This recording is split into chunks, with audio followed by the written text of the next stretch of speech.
بادشاہ تھوڑی دیر کھڑا رہا اور اس کو سکتہ طاری ہوا اور بادشاہ گر گیا، بے ہوش ہو کے امام صاحب اندر داخل ہوئے تو آپ کے ساتھ آپ کے بھی اتنا بڑا اجدہ تھا، تو اس نے کہا اے بادشاہ اگر تو نے امام صاحب کو کوئی تکلیف دی نا تو تیرے گھر کے ساتھ نگل جاؤں گا اندر۔ ہارون بادشاہ نے امام جعفر صادق کو طلب کیا، اپنے بیٹے کو بولا جاؤ امام صاحب کو لے آؤ، مجھے ان کو شہید کرنا ہے۔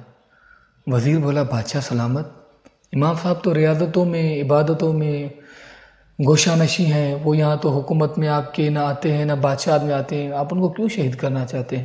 اس نے کہا وزیر چپ کر۔ وزیر چپ ہو گیا تو بادشاہ کے بیٹے گئے امام صاحب کے پاس، تو امام جعفر صادق آپ کو لے آئے۔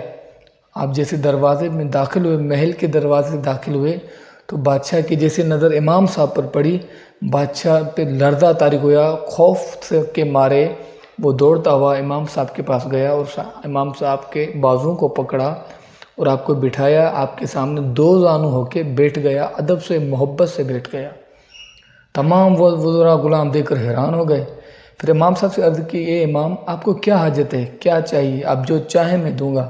تو امام صاحب نے کہا میری یہ حاجت ہے کہ کبھی بھی مجھے اپنے اس محل میں نہ بلانا، کیونکہ میری عبادتوں اور ریاضتوں میں خلل ہوتا ہے، اسی وجہ سے میری عبادتوں اور وظائف میں خلل ہوتا ہے، میں نہیں پڑھ سکتا، اس لیے کبھی بھی مجھے اپنے محل کے اندر نہ بلانا۔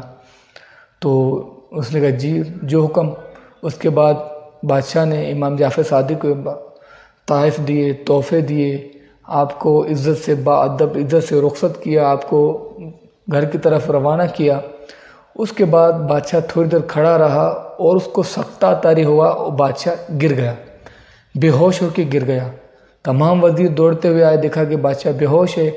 پھر روایت میں آتا ہے کہ 3 نماز، ایک قول میں ہے 3 دن، ایک قول میں ہے 3 نماز، 3 نمازوں کا ٹائم یعنی عصر مغرب عشاء تک وہ بادشاہ بے ہوش رہا۔ جیسے ہارون بادشاہ ہوش میں آیا تو وزراء نے بولا اے بادشاہ یہ کیا چیز تھی، آپ کو کیا ہو گیا، آپ تو قتل کرنا چاہتے تھے۔ بادشاہ نے کہا جیسے ہی امام صاحب اندر داخل ہوئے تو آپ کے ساتھ آپ کے بھی اتنا بڑا اجدہ تھا، اتنا بڑا سانپ تھا کہ اس کا ایک جو لب تھا، ایک ہونٹ کا حصہ نیچے زمین پہ تھا، دوسرا اوپر تھا۔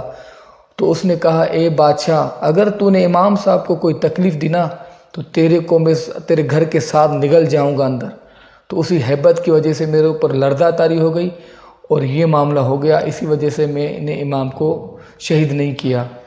تو اس سے ہمیں یہ پتہ چلتا ہے کہ جو اللہ کے صالحین ہیں، ایک تو آپ امام ہیں، حسن حسینی سید ہیں، اہل بیت میں سے، حضور کی اولاد میں سے ہیں، یہ شان مقام ہے۔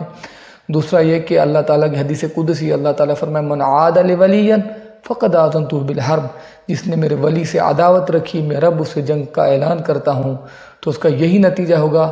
اور اس نے عزت کرامتوں کے ساتھ امام صاحب کو روانہ کیا، اور جو اللہ کا ہو جاتا ہے اللہ اس کا ہو جاتا ہے۔ حدیث قدسی ایک ہے، اللہ تعالیٰ فرماتے ہیں کہ اسی حدیث میں من عادہ میں اللہ تعالیٰ فرماتے ہیں کہ اذا احببتہ، جب بندہ کثرت نوافل کرتا ہے میں اس کو اپنا محبوب بنا دیتا ہوں۔ جب میں اس کو اپنا محبوب بنا دیتا ہوں پھر اس کا سننا چلنا اٹھنا بیٹھنا مجھ رب کا ہو جاتا ہے۔ تو جس کا اٹھنا بیٹھنا سننا اللہ کا ہو جائے تو اس کا کمال و شان کیا ہوتا ہے۔ یہ تو امام ہیں، اہل بیت میں سے ہیں، حسن حسینی سید ہیں۔ تو ہمیں چاہیے کہ اولیاء اللہ صالحین بندوں کا ادب کریں، احترام کریں، ان کی صحبت و مجلسوں میں بیٹھیں، ان کے توسل کے ساتھ اللہ تعالی ہم پہ اپنا کرم فرمائے اور اللہ تعالی صالحین کا ادب کرنے کی توفیق عطا فرمائے۔